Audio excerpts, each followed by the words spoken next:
Hi hello எல்லாம் நல்லா இருக்கீங்களா? வாங்க முடக்கத்தந்தலை தான் அரைச்சி ரொட்டி சுட்டு சாப்பிட போகிறேன். பாருங்கள், சீரகம் போட்டுக்கிறேன். மிளகு சீரகம் உள்ளேயே போட்டுட்டேன். தலை எவ்வளோ ஃப்ரெஷ்ஷாக இருக்குதுன்னு பாருங்கள்.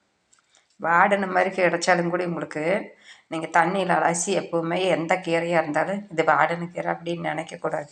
அதை எடுத்து நம்ம கொஞ்சம் நேரம் தண்ணியில் போட்டுட்டு அலசி எடுத்து பூவாக இருந்தாலும் சரி, எதாக இருந்தாலும் நீங்கள் பூவும் கூட தண்ணியில் தெளித்து கட்டிட்டு கொஞ்சம் நேரம் வச்சிங்கன்னா, ஒரு ஈரத்துணியில் சுருட்டி வச்சிங்கன்னா, பூவே மல்லிகைப்பூவாக இருந்தாலும் முல்லைப்பூவாக இருந்தாலும் அப்படியே பளபளன்னு ஆயிரும்.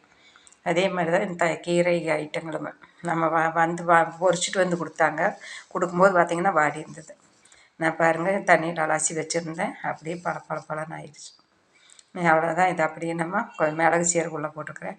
அரைச்சிட்டு எப்பவுமே அரிசி ஊற வச்சு அந்த அரிசியும் இது கூட சேர்த்திட்டு வெறும் அரிசி ஊற வச்சு கொஞ்சோண்டு ஒரு இவ்வளவு அரிசி ஊற வச்சுட்டு அப்படியே அரைச்சி அதை ஒரு அடையாட்டு சுட்டு சாப்பிட்ருவேன். இன்றைக்கி அரிசி ஊற வைக்கல, அந்த தோசை மாவு தான் நான் கலக்க போகிறேன்.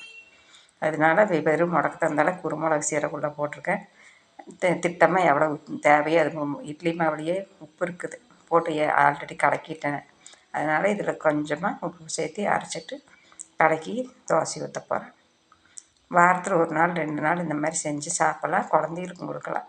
ரொம்ப உடம்புக்கு நல்லது. பாருங்கள். பாய்.